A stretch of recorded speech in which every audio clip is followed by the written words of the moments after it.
Hello everyone, I am Gaurav and you are watching my YouTube channel physics Pathshala. तो आज जो topic हम लेकर आए हैं वो है for class 11 laws of motion. Chapter का नाम है। टॉपिक जो आज हम कवर करने वाले हैं वो है आपका मोशन ऑफ कनेक्टेड बॉडीज। ठीक है, बॉडीज इन कॉन्टैक्ट। दो या दो से अधिक बॉडीज एक साथ कनेक्ट है, आपस में जुड़ी हुई है और वो मोशन कर रही है, तो उनका मोशन किस तरह से हमें करना है वो समझना है हमको। ठीक है, तो इसको हम करते हैं बाय फ्री बॉडी डायग्राम। किससे करते हैं? By free body diagram. इसमें क्या होता है? इसमें स्टेप फर्स्ट क्या रहेगा आपका?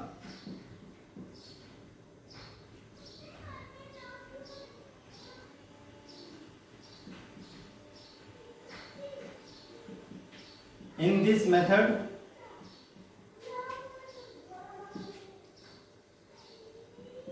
motion of bodies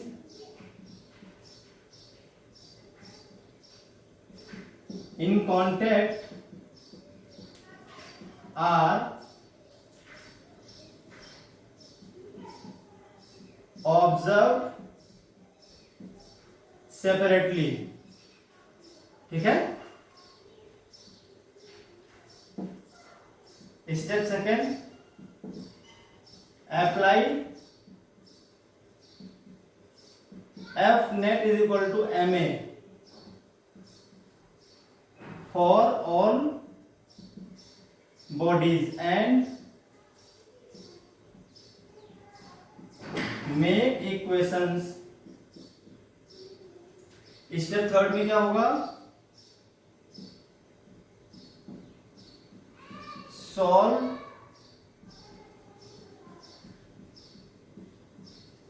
these equations and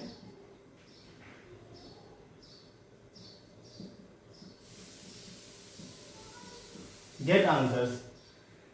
तो आपको क्या करना है? पहले सभी बॉडीज को सेपरेटली ऑब्जर्व करना है कि उनपे कितने फोर्स काम कर रहे हैं, उनका एक्सेलरेशन क्या है, और फिर सभी को एफ नेट बराबर एम ए लगा के हमें कुछ इक्वेशंस बनानी है। मान लीजिए 3 बॉडी है, 3 इक्वेशन बनेंगी, 4 बॉडी है, 4 इक्वेशन बनेंगी, 2 बॉडीज है, 2 इक्वेशन बनेगी। उन इक्वेशंस को सॉल्व करते आपका आंसर आ जाएगा जो भी आपको चाहिए होगा, acceleration, forces between two bodies, whatever. ठीक है, चलिए तो हम शुरू करते हैं। ये आपको समझ के क्या करना है इसमें। अब कैसे करना है वो मैं आपको समझाता हूं बाय एग्जांपल।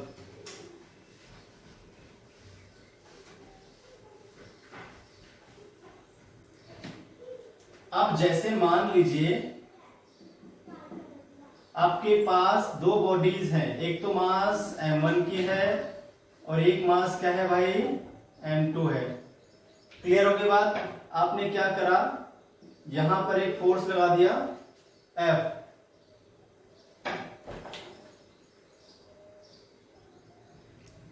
तो अभी आपने क्या करा है, एक एक्सटर्नल फोर्स बाहर से F लगा दिया है बॉडी M1 पर। M1 और M2 आपस में क्या है? कनेक्टेड है, एक साथ मूव करेंगी। अब अगर ये एक साथ मूव करेंगे, दोनों का जो एक्सेलरेशन है विल बी सेम। आपको पता करना है find acceleration of both bodies. Number second, force between bodies, जिसको बोलेंगे नॉर्मल रिएक्शन। तो आपने क्या करा है, बाहर से एक फोर्स लगा दिया है F M1 पर। अब ये जो फोर्स F आपका M1 बॉडी पर लगता है, जिसकी वजह से M1 बॉडी मूव करने की कोशिश करेगी राइटवर्ड डायरेक्शन में, तो M1 धक्का मारती है, M2 को पुश करेगी। आपने पुश करा M1 को, M1 पुश करेगा M2 को।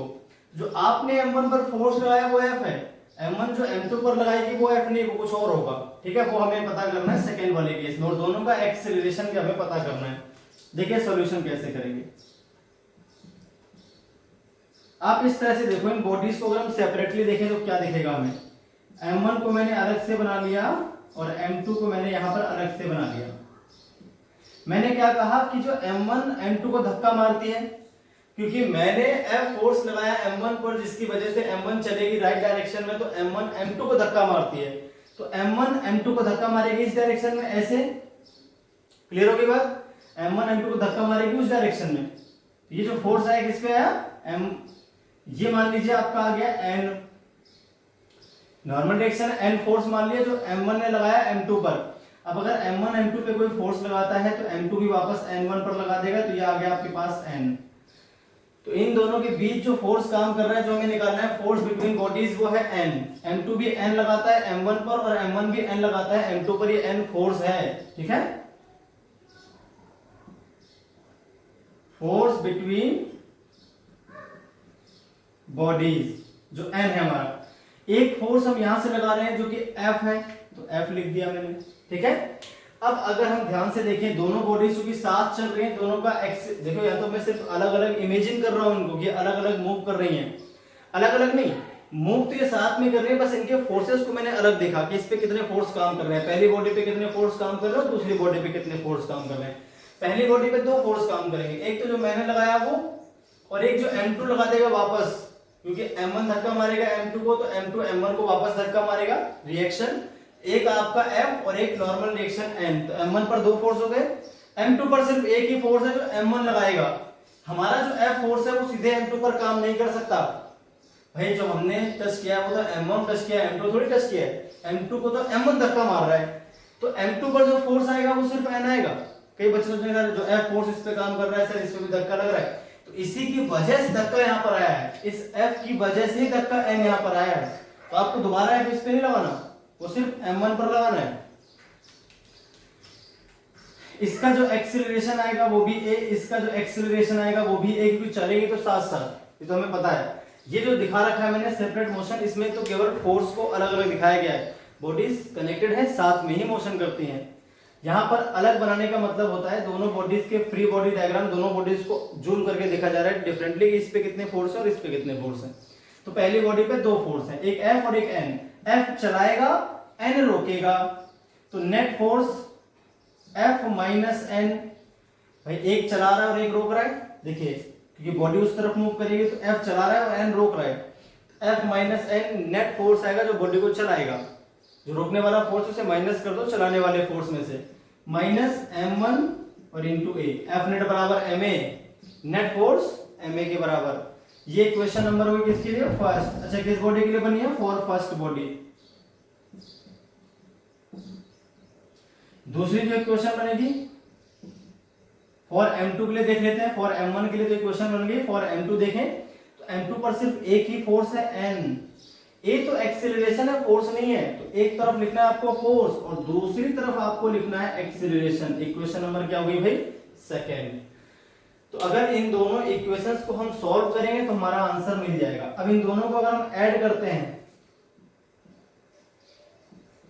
Adding equation first and second, F minus N, तो यहां बच जाएगा सिर्फ F। देखिए F माइनस N एक तरफ है, लेफ्ट हैंड साइड इसका N है, इधर आ जाएगा आपके पास M1 है, इधर आ जाएगा आपके पास M2 है। F माइनस N से प्लस N कट जाएगा तो सिर्फ F बचेगा। F इज इक्वल टू आ जाएगा M1 plus M2 into A, तो A इज इक्वल टू आ जाएगा F divided by M1 plus M2। ये तो आ गया आपका एक्सेलरेशन। ये क्या आ गया भाई, एक्सेलरेशन आ गया आपका, ठीक है। अब अगर हम आगे देखते हैं तो आगे क्या मिलेगा हमें, फोर्सेस बिटवीन बॉडीज। अब फोर्सेस बिटवीन बॉडीज देखा जाए तो दोनों बॉडीज के बीच जो फोर्स काम कर रहा है वो N है। यहां पर N इज इक्वल टू क्या आ जाएगा, फ्रॉम सेकेंड देखें है ना, फ्रॉम सेकेंड इक्वेशन। अगर सेकेंड इक्वेशन में हम A की वैल्यू पुट कर दें तो A की वैल्यू क्या है, A की वैल्यू है F अपॉन में, तो आ जाएगा आपका M2F divided by M1 plus M2। मैंने कहा था दोनों बॉडीज पे जो फोर्स काम करेगा वो तो इक्वली होगा, जितना ये इस पे लगाएगी उतना ये इस पर लगा देगी, तो यहाँ पे जो फोर्स काम कर रहा है वो M2F अपॉन में M1 प्लस M2 आ जाएगा। क्लियर होगी बात। तो इस तरह से आपको क्वेश्चन सॉल्व करना है, दोनों आंसर निकाल दिए मैंने। अब इससे वैल्यू पुट कर लेंगे, आंसर आ जाएगा। आपको फॉर्मूले याद करने की जरूरत नहीं है, आपको उस कंसेप्ट याद रखना है, आप फॉर्मूले याद मत करो कोई भी, ठीक है। कई बच्चे शॉर्ट फॉर्मूले याद कर लेते हैं, सर इसमें तो सीधे F और अपॉन में m1 प्लस m2 कर दूंगा, एक्सेलरेशन निकल आएगा। लेकिन आपको फ्री बॉडी डायग्राम बनाना आना चाहिए, क्योंकि बहुत काम की चीज है। हमसे नॉर्मल रिएक्शन भी पूछी जा सकती है, सिर्फ एक्सेलरेशन ही नहीं पूछी जाएगी। तो आपको फॉर्मूले याद नहीं करने हैं, आपको तो याद करनी है इक्वेशंस कैसे बनती हैं वो। चलिए अब मैं एक क्वेश्चन आपको देता हूं करने के लिए विद वैल्यूज, देखते हैं आंसर क्या आएगा। मान लीजिए आपके पास दो बॉडीज है, एक आपकी 10 kg की बॉडी है और एक मान लीजिए आपके पास है 20 kg की बॉडी। यहां पर जो आपने फोर्स लगा दिया है वो मान लीजिए आपने लगा दिया है 60 न्यूटन का। कितने न्यूटन का? 60 न्यूटन का आपने फोर्स लगा दिया है। तो आपको फाइंड करना है एक तो एक्सेलरेशन और एक normal reaction between bodies, force between bodies.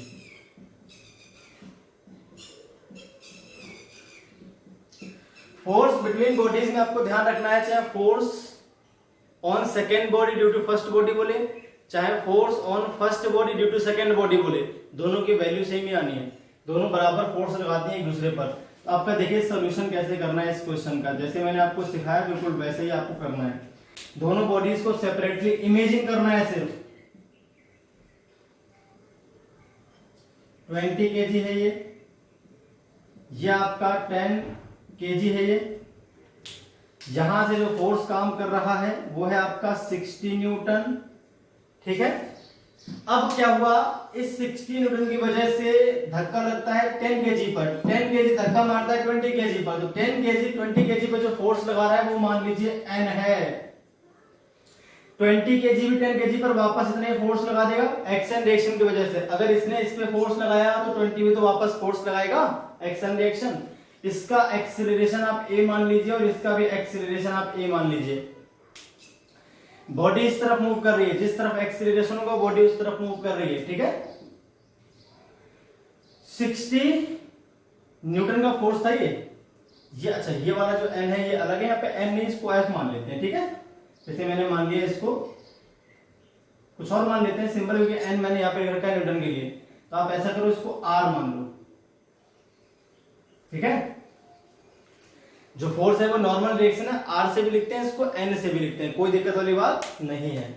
अब देखिए इसमें क्या आएगा, 60 तो इधर से फोर्स काम कर रहा है और इधर से काम कर रहा है r रोकने वाला। 60 चलाता है r रोकता है, नेट फोर्स हो गया 60 minus r is equal to ma, तो 10 इंटू a।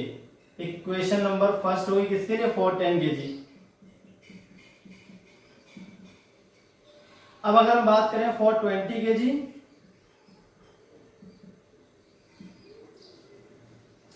यहां से आपके पास आ गया r is equal to 20 into a. Equation number second आ गई। अगर इन दोनों को ऐड कर दिया जाए, adding equation first and second, r से r कैंसिल, 60 बच जाएगा। 60 माइनस r एक साथ प्लस r अलग है, इधर आ जाएगा 10a, इधर आ जाएगा 20a।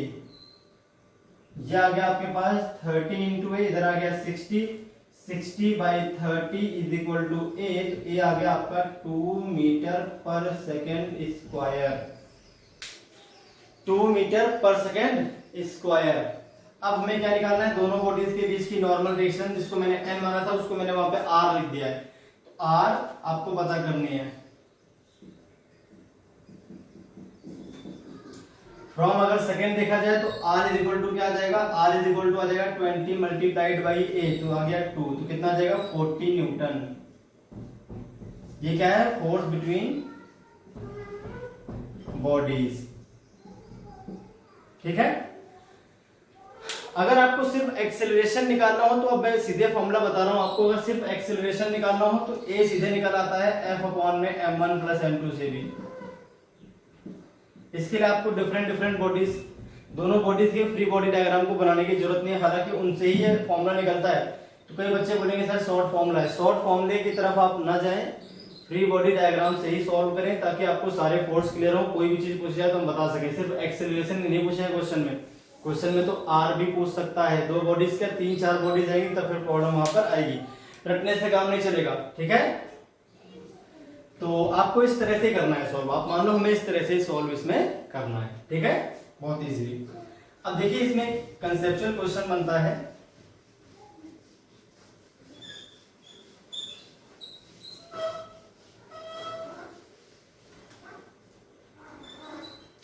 आपके पास क्वेश्चन है, इसमें क्या है, ये बॉडी m1 है, ये बॉडी m2 है, आपने यहां से फोर्स लगा दिया F, ठीक है। ये बॉडी m1 है, ये बॉडी आपकी m2 है, आपने इधर से फोर्स लगा दिया F।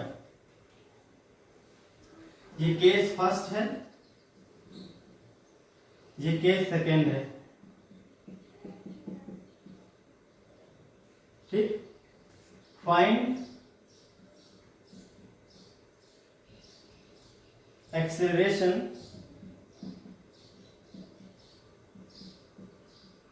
in both cases and force between bodies in both cases, ठीक है।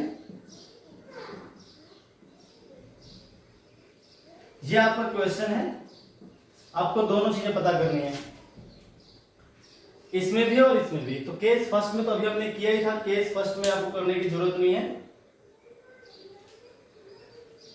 हमें इन दोनों केसेस में सिर्फ ये पता करना है क्या नॉर्मल रिएक्शन दोनों जगह सेम आ रही है, यानी जो फोर्स है दोनों बॉडीज का, देखिए एक्सेलरेशन दोनों केसेस में सेम आएगी। मैं आपको प्रूफ करके दिखाता हूँ, देखिए एक्सेलरेशन सेम आ रही है, ये m2 है आपका, ये m1 है आपका, ठीक है। अच्छा यहाँ पर जो m2 है दोनों ही केसेस में वो बड़ा है m1 से, ये भी है, m2 जो है आपका वो m1 से बड़ा है, ठीक है। दोनों बॉडीज के बीच फोर्स कब ज्यादा काम करेगा ऐसे पूछ रहा है। ये क्वेश्चन मैं थोड़ा अलग कर देता हूँ, ये फालतू लेंथी हो रहा है, इस क्वेश्चन को चेंज करके मैं ऐसे कर रहा हूँ, वो देखें थोड़ा, जो काम की चीज है वो देख लें, क्योंकि एक्सेलरेशन तो मैंने अभी निकाला ही था इसका, तो आपको पता है कैसे निकालना है। इन which case forces between bodies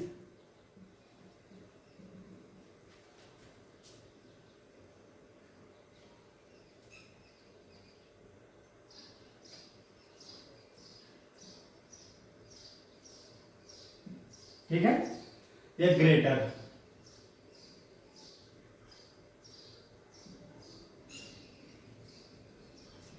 यहां पर और यहां पर आपको बताना है कि इन दोनों में से किस केस में दोनों बॉडीज के बीच का जो फोर्स है वो ज्यादा आएगा। अगर दोनों में सेम आएगा तो अच्छी बात है, अगर ज्यादा कम आता है तो किस में ज्यादा आएगा ये देखना है, ठीक है।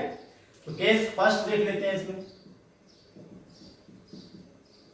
अब दोनों बात देखिए, दोनों का एक्सेलरेशन सेम आएगा, पर दोनों की जो नॉर्मल डायरेक्शन है वो सेम नहीं आती, ध्यान रखनी है आपको बात, मैं प्रूफ करके दिखाता हूं आपको। यहां पर क्या करना है आपको, एक बॉडी m1 हो गई और दूसरी बॉडी क्या हो गई अपने पास m2 हो गई। यहां पर जो फोर्स काम कर रहा है इसको मान लेते हैं n1, तो इस पे भी काम करेगा n1, वो दोनों पे काम करता है। इधर दोनों बॉडीज के बीच का फोर्स दोनों बॉडी पे काम करेगा। n1 फोर्स से इस n1 फोर्स से m1 m2 को धक्का लगाता है, तो m2 वापस उतने फोर्स n1 लगा देती है m1 पर, मास m1 पर, और F तो आप लगा रहे हो एक्सटर्नली किस पे, m1 पर। दोनों का जो एक्सेलरेशन आएगा वो दोनों का ही सेम मानना है आपको, क्योंकि दोनों बॉडीज कनेक्टेड हैं, साथ में मोशन कर रही हैं। अब अगर यहां से देखें दोनों की इक्वेशन, तो ये हो जाएगा F माइनस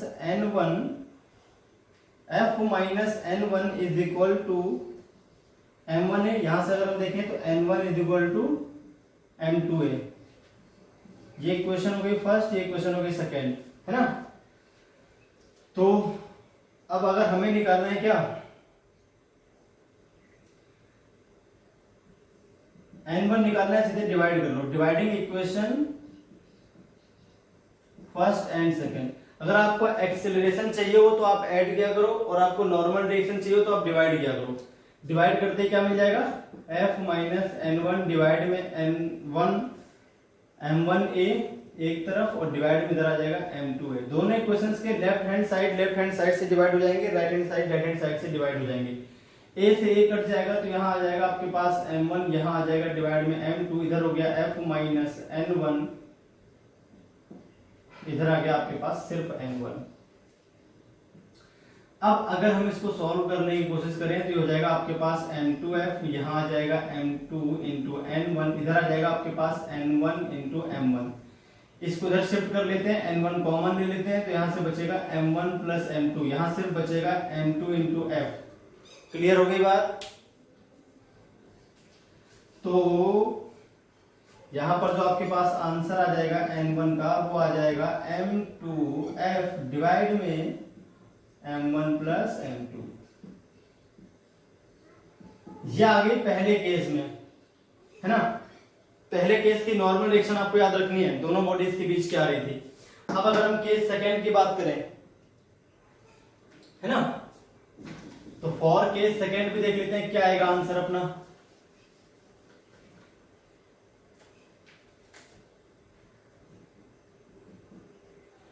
केस सेकेंड में भी आपके पास दो बॉडीज हैं रिस्पेक्टिवली, एक तो हो गई आपके पास m1, दूसरी हो गई आपके पास m2, और यहाँ पे यहाँ से फोर्स F लगाते हैं, तो इस फोर्स की वजह से m2 इसको धक्का मारता है, वो नॉर्मल डायरेक्शन मान ली मैंने n2, ये इसको धक्का मारेगा वापस सेम फोर्स से, तो वो भी हो गई आपके n2। n1 n2 मैंने नाम लिखे ताकि मैं अलग अलग पहचान पाऊं, दोनों को n नहीं लिखा मैंने, ठीक है।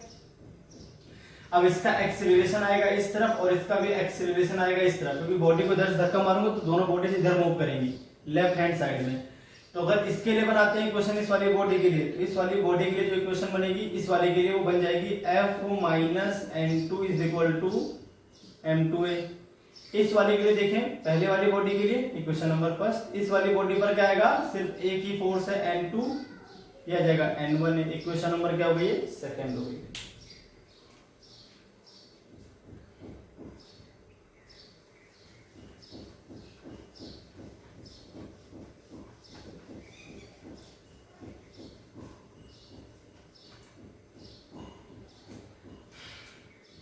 अगर इन दोनों को ऐड कर लो तो F is equal to F नहीं, क्योंकि मुझे सिर्फ n2 निकालना है तो मैं डिवाइड कर रहा हूं, ठीक है।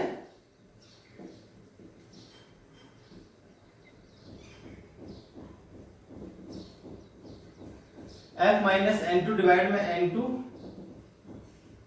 इधर आ जाएगा m2a, इधर आ जाएगा m1a, तो a से a कैंसिल हो गया। इधर देखें m1f minus m1 into n2 is equal to आ जाएगा m2 n2, इसको इधर ले लो, m1 plus m2 into n2, इधर आ गया m1f,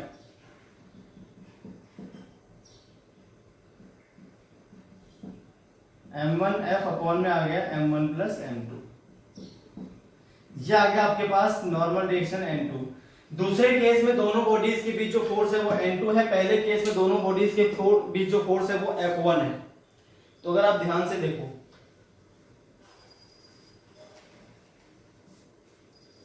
अगर हम ध्यान से देखें n1 n2 दोनों पता है, तो अगर मैं n2 डिवाइडेड बाय n1 कर देता हूं, तो n2 डिवाइडेड बाय n1 करने पर क्या आएगा, चलिए n1 डिवाइड में करता हूं n2, इसको इसमें से ये डिवाइड कर रहा हूं, ये ऊपर लिखा जाएगा m2f डिवाइड में m1 प्लस m2, इधर आ जाएगा m1f डिवाइड में m1 plus m2, m1 plus m2 से कट जाएगा m1 प्लस m2, f से f कट जाएगा। यहाँ पर जो आपके पास आएगा n1 अपॉन में n2 इज इक्वल टू आ जाएगा m2 अपॉन में m1। अब जैसा कि m2 क्या था, बड़ा था m1 से, अगर ये इससे बड़ा है तो जाहिर सी बात है n1 क्या आ जाएगा, n2 से बड़ा आ जाएगा। तो अगर आप सेम बॉडीज आपके पास दो m1 m2 दोनों सेम बॉडीज हैं, लेकिन जो आप फोर्स लगा रहे हो पहले एक बॉडी पे लगाते हो, फिर सेम फोर्स दूसरी बॉडी पे लगाते हो, है ना, तो आपकी जो दोनों बॉडीज के बीच का फोर्स था वो सेम नहीं आता। इसीलिए अब कम किस पे आता है, जब आप बड़ी वाली बॉडी पे फोर्स लगाते हो दोनों बॉडीज के बीच का जो फोर्स है वो कम हो जाता है। देखिए m2 कम आ रहा है ना, और छोटी वाली बॉडी पे अगर फोर्स लगाते हो दोनों बॉडीज के बीच जो फोर्स है वो ज्यादा आता है। तो अगर आप चाहते हो कि दोनों बॉडीज के बीच कम फोर्स रहे, तो उस केस में आपको हमेशा बड़ी वाली बॉडी को धक्का मारना चाहिए, ठीक है। दोनों बॉडीज के बीच जो फोर्स रहेगा वो क्या आ जाएगा, कम आ जाएगा। हालांकि जो एक्सेलरेशन है दोनों ही केसेस में आपका सेम आने वाला है, acceleration in both cases will be same, क्योंकि वो तो आता है सीधे F नेट अपॉन में नेट मास, तो दोनों के मास सेम है, दोनों का जो फोर्स था नेट F, ये फोर्स तो आपस में कट नहीं है। अगर दोनों बॉडी को मैं कंबाइनली देखूं तो ये वाले फोर्स आपस में कट जाएंगे, तो एक ही फोर्स बचेगा F। दोनों बॉडी के मास को एक ही मान लो m1 प्लस m2, एक्सेलरेशन दोनों का एक ही है।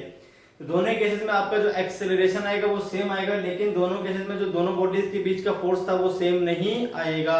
यही बताना चाह रहा था मैं इसमें, ठीक है। चलिए तो अब देखते हैं इसके आगे। दो बॉडीज का तो हम सीख गए, अब हम बात कर लेते हैं कितने बॉडीज की, तीन बॉडीज की। तीन बॉडीज पे कैसे सॉल्व करना है आपको, मैं आपको इक्वेशंस बनाना सिखा देता हूं, फिर आपको सॉल्व करना तो खुद आना ही चाहिए। इक्वेशन सॉल्व करनी आपको आनी चाहिए।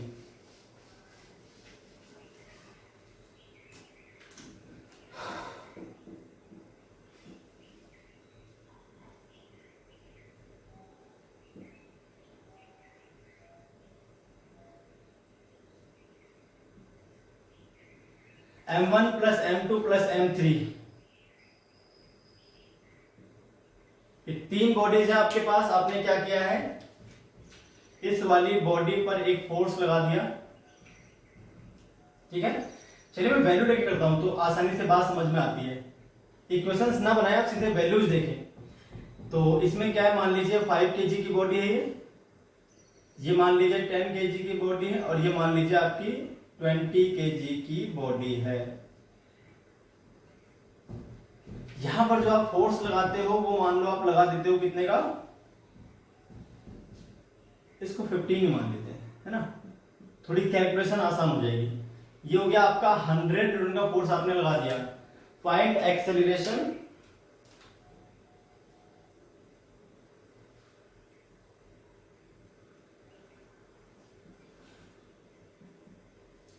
ऑल बॉडीज,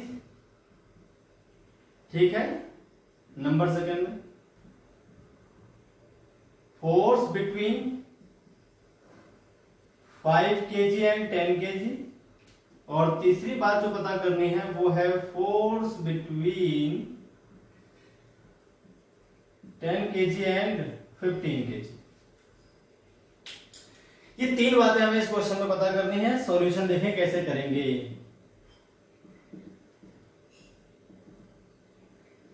पहले वाली देखिए, अब हुआ क्या, मैं पहले वाली बॉडी पे 100 न्यूटन का फोर्स लगाऊंगा तो 5 kg वाली 10 kg को धक्का मारेगी, 10 kg वाली फिर 15 को धक्का मारेगी। भाई मैं इसको धक्का मारूंगा, ये इसको धक्का मारेगी और ये इसको धक्का मारेगी। 5 kg अगर 10 kg को धक्का मारती है राइट डायरेक्शन में, तो 10 kg 5 kg को वापस लेफ्ट में धक्का मार देगी एक्सेलरेशन की वजह से। और जब ये राइट में मूव करने की कोशिश करेगी, इस पे तो राइट पे लगा फोर्स, तो ये धक्का मारती है इसको राइट साइड पे, तो ये वापस मारता है इस पे लेफ्ट साइड पे। तो अगर तीनों बॉडीज के अलग अलग फ्री बॉडी डायग्राम को देखा जाए,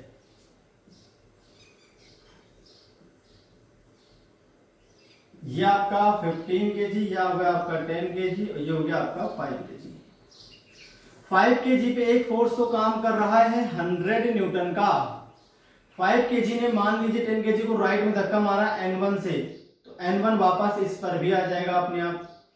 अब अगर N1 फोर्स इस पे काम करेगा तो ये इधर मूव करने की कोशिश करेगी, जब ये इधर मूव करने की कोशिश करेगी तो इस 5 kg को धक्का मारेगी उस साइड पे, तो ये मारती है इसको मान लीजिए N2 फोर्स धक्का, तो ये वापस इस पे आ जाएगा N2 फोर्स, इस तरह से। तो यहां पर जो फोर्स काम कर रहा है वो ये हो गया, और यहां पर जो फोर्स काम कर रहा है वो ये हो गया, इन दोनों के बीच, ठीक है। एक बार हमें निकालना है N2, सेकंड में निकालना है N1, और फर्स्ट में निकालना है तीनों का कंबाइंड एक्सेलरेशन। अब चूंकि तीनों कंबाइंडली चल रही है, तीनों का एक्सेलरेशन मस्ट बी इक्वल। अरे तीनों का जो एक्सेलरेशन है वो तो सेम ही आएगा ना, चलते हुए कंबाइंड ही नहीं है, मैं तो इनको अलग अलग इमेजिन कर रहा हूं सिर्फ, ताकि उन पे लगे हुए फोर्सेस का मुझे चल जाए पता किस पे कितना फोर्स काम कर रहा है। अब अलग अलग फोर्स है तो मास भी अलग अलग है। अब कंफ्यूज होने की जरूरत नहीं, इस दिन पे डिफरेंट डिफरेंट फोर्स था, फिर एक्सेलरेशन सेम कैसे हो गया। अरे अगर फोर्स डिफरेंट है तो मास भी क्या है, डिफरेंट, इसलिए एक्सेलरेशन सेम हो सकता है। इस पे अलग फोर्स है तो मास भी तो अलग है, F/m। इस पे फोर्स ज्यादा है तो इसका मास ज्यादा है, फोर्स कम होगा तो मास भी कम हो गया, उसके अकॉर्डिंग एक्सेलरेशन क्या आ रहा है, सेम आ रहा है आपका। दो बॉडीज का एक्सेलरेशन सेम हो सकता है, दोनों पे लगने वाले फोर्स अलग हो और दोनों के मास अलग हो, दोनों का एक्सेलरेशन सेम हो सकता है, इसमें कोई बड़ी बात नहीं है। अब अगर इस वाली बॉडी के लिए मैं इक्वेशन बनाऊं, तो इस वाली बॉडी के लिए जो इक्वेशन बनेगी वो आ जाएगी 100 - N1 = 5 × a। अरे एक फोर्स ये, दूसरा फोर्स ये, F नेट आ गया 100 minus N1, 5 into acceleration M में लगा दिया मैंने।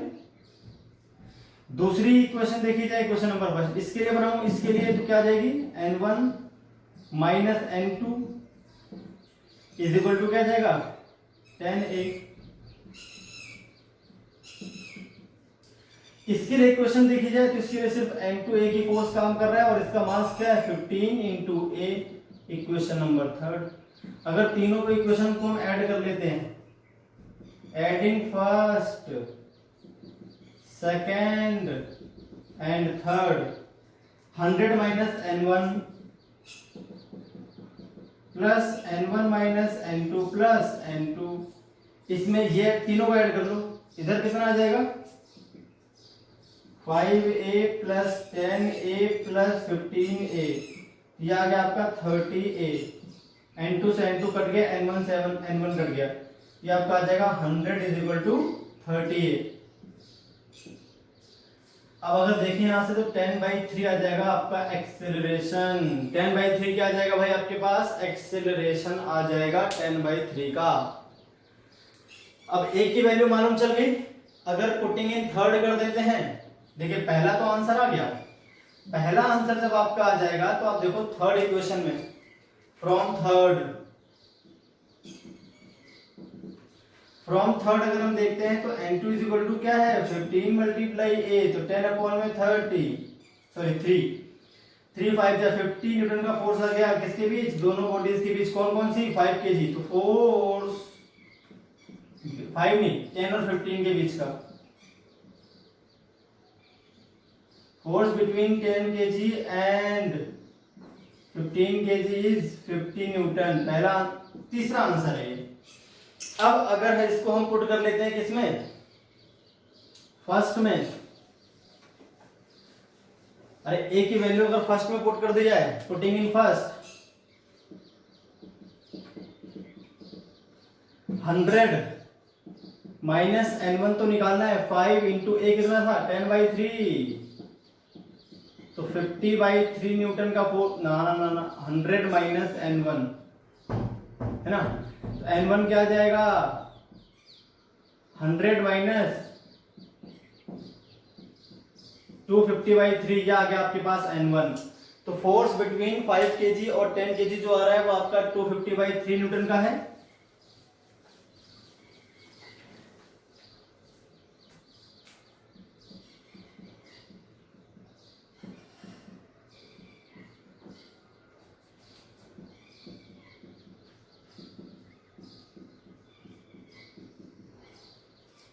और जो फोर्स 10 kg और 15 kg के बीच का आ रहा है 50 न्यूटन का है, और तीनों का जो कंबाइंड एक्सेलरेशन है वो 10/3 मीटर पर सेकंड स्क्वायर है इस क्वेश्चन में।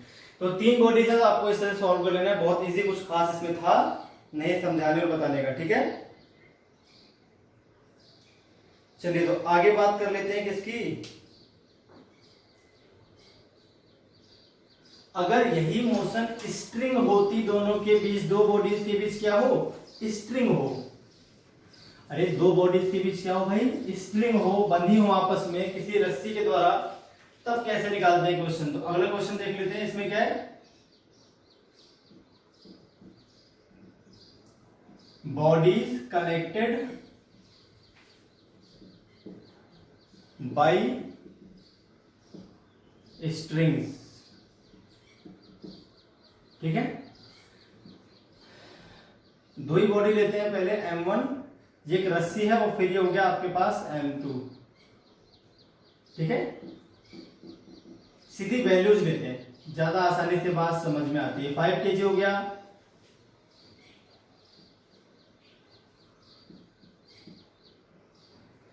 ये मान लीजिए 10 kg हो गया आपके पास। ये स्मूथ सरफेस पे दोनों बॉडीज रखी हुई हैं, कोई फ्रिक्शन काम नहीं कर रहा। अब आपने क्या किया, इस बॉडी को खींचना शुरू किया 100 न्यूटन के फोर्स से, ठीक है। आपको बताना है इस क्वेश्चन में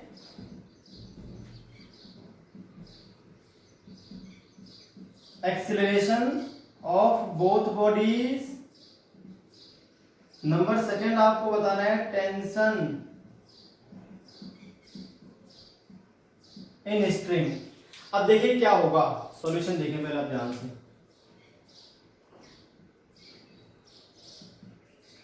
जब आप दोनों बॉडीज जो आपस में कनेक्ट हैं उनमें से एक बॉडी पे फोर्स लगाते हो 100 न्यूटन का, तो ये बॉडी इधर चलने की कोशिश करेगी, ये बॉडी स्ट्रिंग के द्वारा इससे बंधी हुई है, तो ये इसे अपने साथ साथ चलाने की कोशिश करेगी।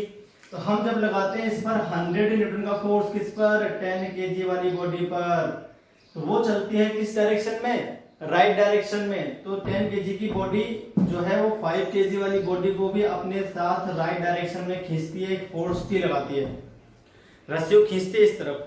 अब अगर 10 केजी 5 केजी पर इस डायरेक्शन में फोर्स लगाती है, तो 5 केजी 10 केजी पर किधर फोर्स लगा देगी, इस डायरेक्शन में उल्टा। आपको ध्यान से समझनी है पूरी बात। अगर मैं 100 न्यूटन का फोर्स लगाता हूं 10 केजी पर, तो 10 केजी जो वाली बॉडी है जो अपने पास 10 केजी वाली जो बॉडी है वो राइट साइड में मूव करने की कोशिश करेगी। तो जब ये इधर चलने की कोशिश करती है तो ये रस्सी से इस बॉडी पर फोर्स लगाती है इस डायरेक्शन में, ताकि 5 केजी भी साथ साथ मूव करे। तो 10 केजी 5 केजी पर जो फोर्स लगाती है वो राइट वार्ड्स, तो 5 केजी 10 केजी पे फोर्स लगा देगी वो लेफ्ट वार्ड आ जाएगा। अब अगर इनके सेपरेट दोनों चलेंगी साथ साथ, तो इन दोनों का जो एक्सेलरेशन होगा वो क्या आ जाएगा, ए।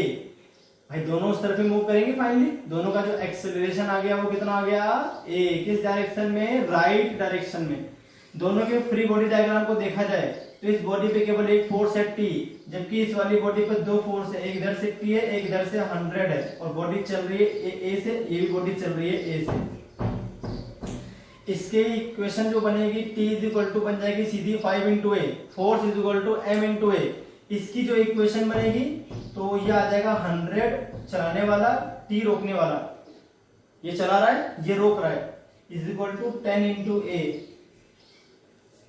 इक्वेशन नंबर फर्स्ट कर लो, इक्वेशन नंबर सेकंड कर लो, ठीक है। अब अगर मैं दोनों इक्वेशन को ऐड कर लेता हूं तो आपका एक्सेलरेशन निकल आएगा, एडिंग फर्स्ट एंड सेकंड। अगर फर्स्ट और सेकंड को ऐड कर लिया जाए तो आपका क्या निकल आएगा भाई, एक्सेलरेशन आपका यहां से निकल आएगा।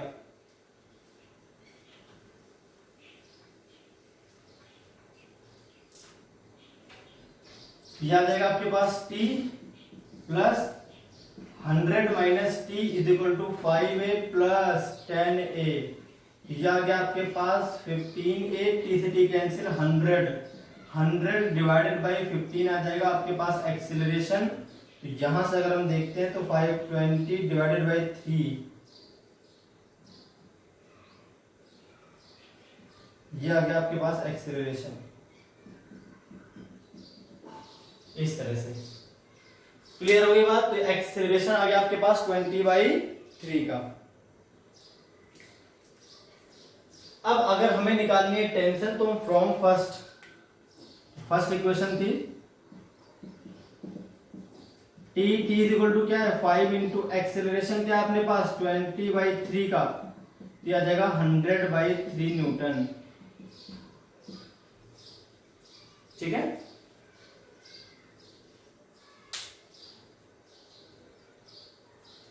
क्लियर हो गई बात। तो इस तरह से आपके क्वेश्चंस सॉल्व करने आपको टेंशन वाली। भाई दो बॉडीज के बीच अगर स्प्रिंग बंधी हो तो टेंशन कितनी आएगी। अब अगर हम यही क्वेश्चन 3 बॉडीज के लिए करना चाहें तो 3 बॉडीज के लिए भी आप कर सकते हो, वहां पे 3 इक्वेशन बन जाएंगे, तीनों को सॉल्व करेंगे आंसर आ जाएगा। चलिए वो भी करके देख लेते हैं एक बार।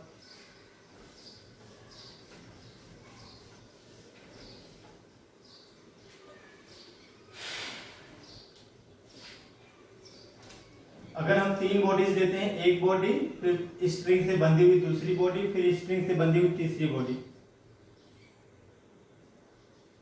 इस तरह से हमने यहां पर 3 बॉडीज ले ली।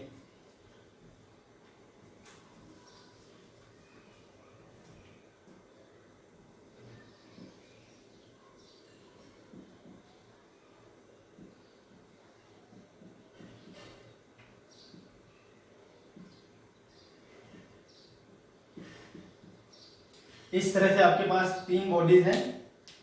यहां पर जो फोर्स काम कर रहा है वो मान लीजिए 200 न्यूटन का कर रहा है, ठीक है। तो आपको निकालनी है इसमें एक्सेलरेशन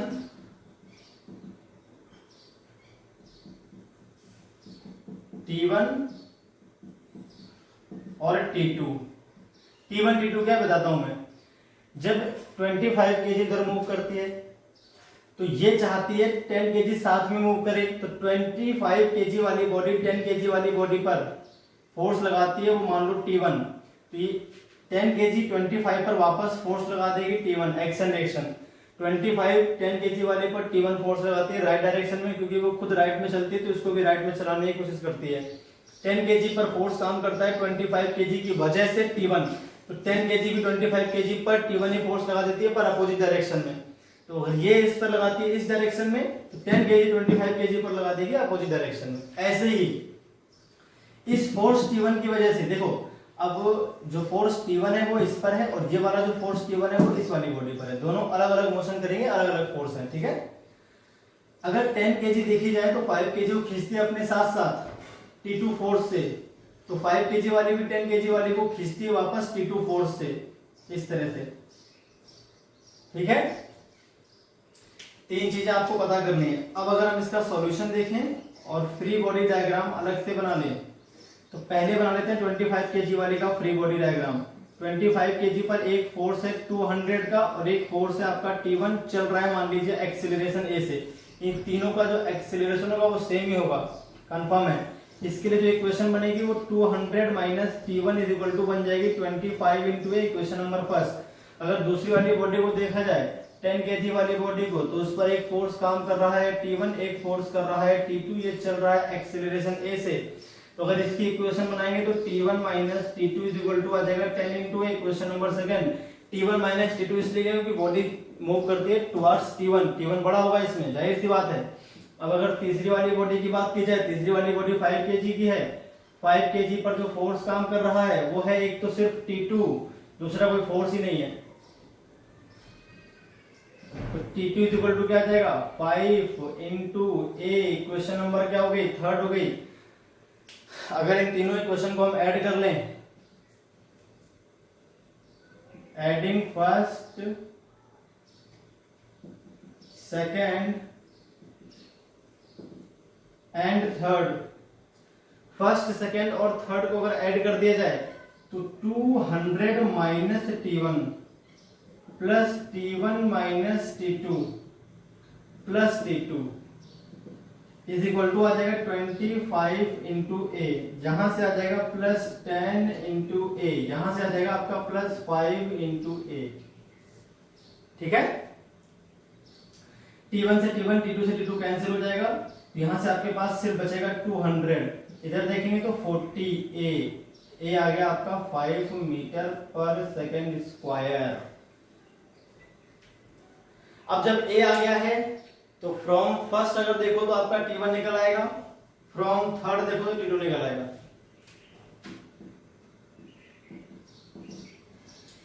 फ्रॉम फर्स्ट अगर हम ध्यान से देखें तो फ्रॉम फर्स्ट अगर हम देखते हैं तो 200 minus T1 is equal to क्या जाएगा 25 इंटू ए कितना है 5, ठीक है। 125 minus T1 is equal to आ गया 200, तो T1 इज इक्वल टू क्या जाएगा 200 minus 125 is equal to 75 newton. T1 निकल आया। अब अगर हम बात कर लेते हैं फ्रॉम इक्वेशन थर्ड की, किसकी,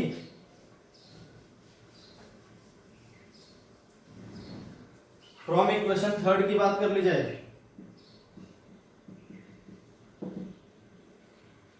थर्ड में T2 इज इक्वल टू क्या आ जाएगा 5 इंटू ए, एक्सेलरेशन क्या है यहाँ पर 5 ही है, तो 25 न्यूटन का फोर्स आ जाएगा दूसरी वाली स्प्रिंग पे। T2 आ गया आपके पास 25 न्यूटन और T1 आ गया आपके पास 75 न्यूटन। एक्सेलरेशन जो आ गया वो आ गया 5 मीटर पर सेकेंड स्क्वायर। भाई इस तरह से क्वेश्चंस आपके होंगे सॉल्व। चलिए तो एक और क्वेश्चन देख लेते हैं। ऐसे ही हम बात कर सकते हैं motion of bodies, motion of connected bodies through a pulley. Pulley वाले क्वेश्चन भी देख लेते हैं, पुली सिस्टम वाले कैसे करने, है ना।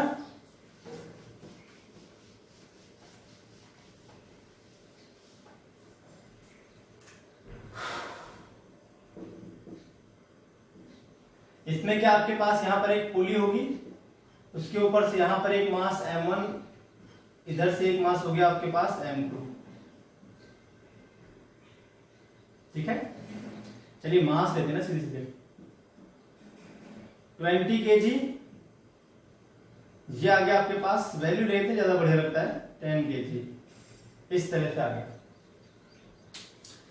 अब अगर हमें निकालना हो कि इन दोनों का जो एक्सेलरेशन आएगा वो कितना आएगा और टेंशन इन स्ट्रिंग कितनी आएगी,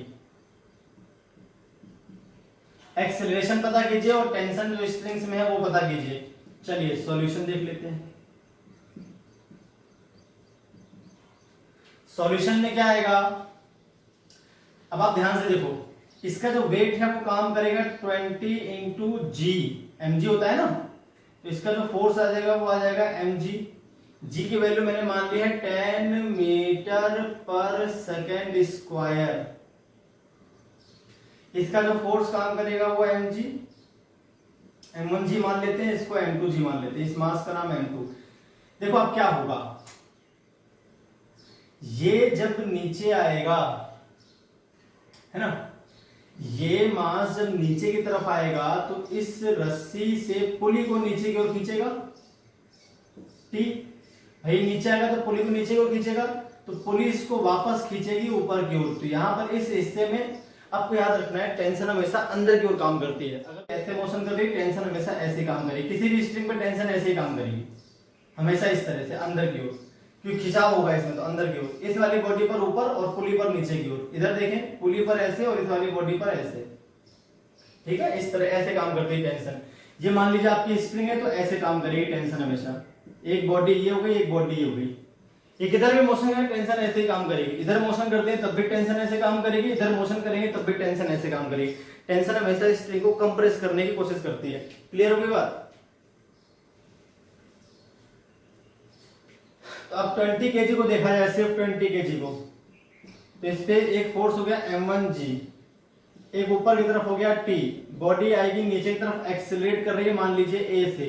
अगर ये नीचे आ रही है तो ये उतनी एक्सेलरेशन से ऊपर चलेगी, ये नीचे आएगी तो ये ऊपर चलेगी, जाहिर सी बात है। तो यहाँ पर आपका हो जाएगा m1g माइनस t बराबर m1a। m1 है कितना 20a, m1 है कितना 20, g कितना है 10 माइनस t। इक्वेशन नंबर हो गई फर्स्ट। अब हम बात कर लेते हैं 10 kg वाली बॉडी की। अगर हम बात करते हैं 10 kg वाली बॉडी की, 10 kg पर एक फोर्स काम कर रहा है ऊपर T, नीचे कर रहा है m2 इंटू जी। बॉडी चल रही है ऊपर की ओर। अगर बॉडी ऊपर चल रही है मतलब T बड़ा है, अरे बॉडी ऊपर कर रही है ना एक्सीलरेट, मतलब T बड़ा है, T चला रहा है, m2g रोक रहा है, तो T माइनस m2g बराबर m2a। अब m2g माइनस टी क्यों नहीं किया, क्योंकि बॉडी अगर नीचे आएगी तो m2g बड़ा है, ऊपर जा रही है मतलब t बड़ा है, t चला रहा है, m2g रोक रहा है, बॉडी ऊपर की तरफ मूव कर रही है, तो ये माइनस ये करना है नेट फोर्स। बॉडी अगर नीचे मूव करेगी तो m1g माइनस mt करना है आपको नेट फोर्स में। m2 की वैल्यू क्या है 10 इंटू 10 इज इक्वल टू क्या हो जाएगा भाई 10 इंटू a। इक्वेशन नंबर हो गई सेकेंड, ऐड कर लेते हैं।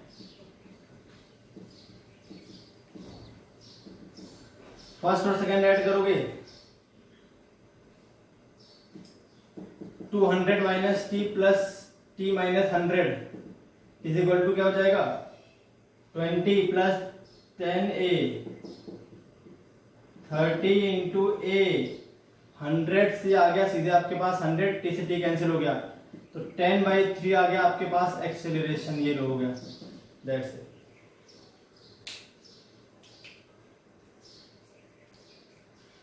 तो इस तरह से आपको ये सॉल्व करना था।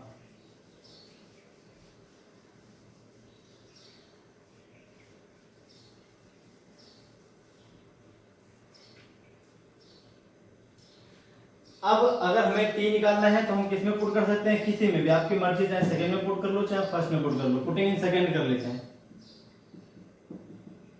तो टी इज इक्वल टू क्या आ जाएगा भाई 10 इंटू ए प्लस 100। तो 10 इंटू ए की वैल्यू क्या है 10/3 प्लस 100, ये आ गया 100/3 प्लस 100 700/3, नो नो नो 400/3।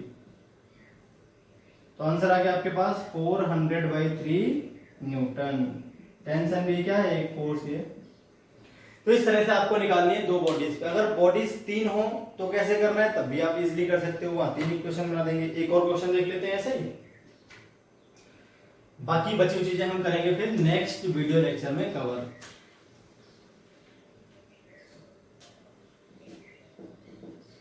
ये मान लीजिए आपके पास पुली है,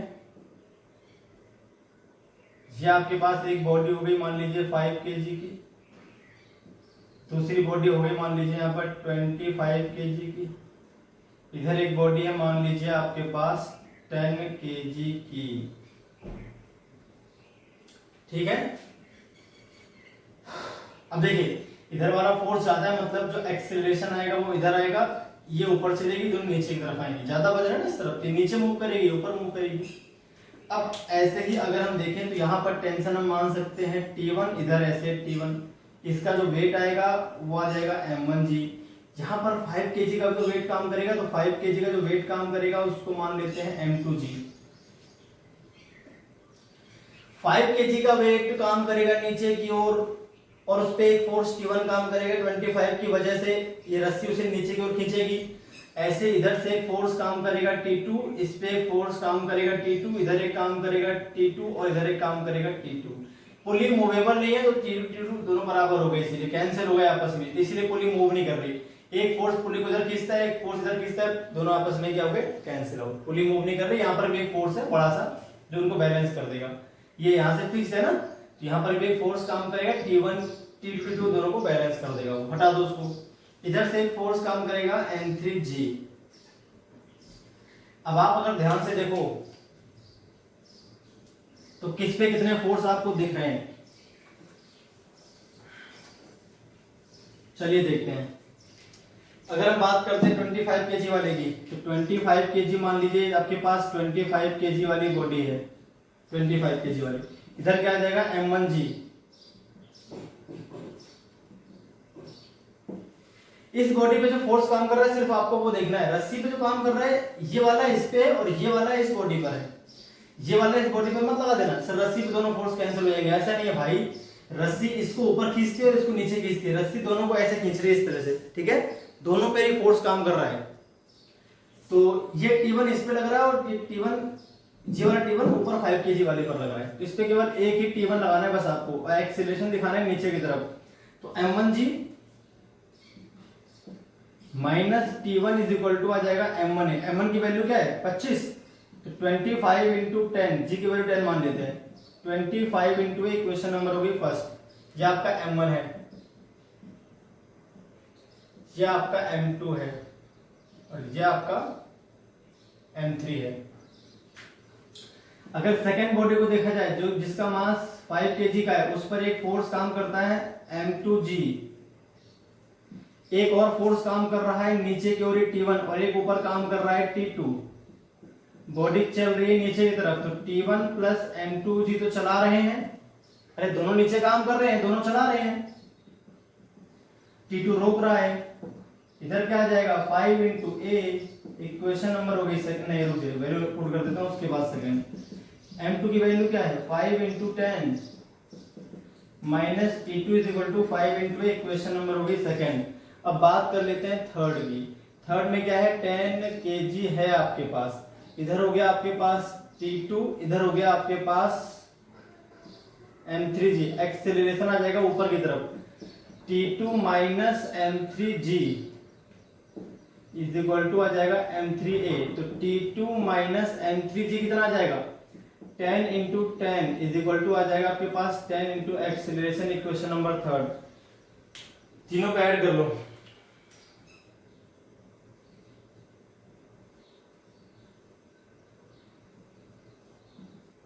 adding first second and third, अगर फर्स्ट सेकेंड और थर्ड तीनों को ऐड कर लें 250 minus T1 plus 50 minus T2, यहां पर देखें तो plus T2 minus 100 is equal to, इधर से 25a, इधर से 5a, उधर से देखें तो 10a। एक्सेलरेशन निकल आएगा तुरंत तीनों बॉडीज का, T1 से T2 से T2 कैंसिल हो गया, 250 प्लस 50 माइनस 100, 300 माइनस हो गया 200, 200 इज इक्वल टू कितना आ जाएगा 25, 5 30 40, तो 40 ए, यहां से अगर ए निकलेगा तो आपका आ जाएगा 5 metre per second square. From first कर लो, फ्रॉम फर्स्ट अगर करते हो आप, फ्रॉम फर्स्ट क्या है 250 minus T1 is equal to 25 multiply a, देखो तो ये कितना था 5, 125, 250 minus T1 is equal to आ जाएगा 250 माइनस 125, आंसर आ गया 125 न्यूटन का। ये आ गया आपके पास T1। फ्रॉम अगर थर्ड देखा जाए तो फ्रॉम थर्ड क्या आ जाएगा, फ्रॉम थर्ड जो है आपका आ जाएगा T2 minus 100 is equal to 10 into a, क्या है ए आपका है 5 था, 50 माइनस 100 T2, तो T2 इज इक्वल टू आ जाएगा 150 न्यूटन। लीजिए आ गया, एक्सेलरेशन आ गया, T1 आ गया, T2 आ गया, तो भाई यही आपके आंसर्स थे। तो इस तरह से होते हैं कनेक्टेड बॉडीज। ये सिंपल क्वेश्चंस थे, कल इसके आगे और हम डिटेल में बात करेंगे। हम इंक्लाइन प्लेन पर लेकर आएंगे पुली को और बॉडीज को, तब हम बात करते हैं किस तरह के फोर्सेस काम करेंगे। तो आज के लिए इतना ही, फिर मिलते हैं नेक्स्ट वीडियो लेक्चर में इसी टॉपिक के कुछ और कॉम्प्लिकेटेड क्वेश्चंस के साथ।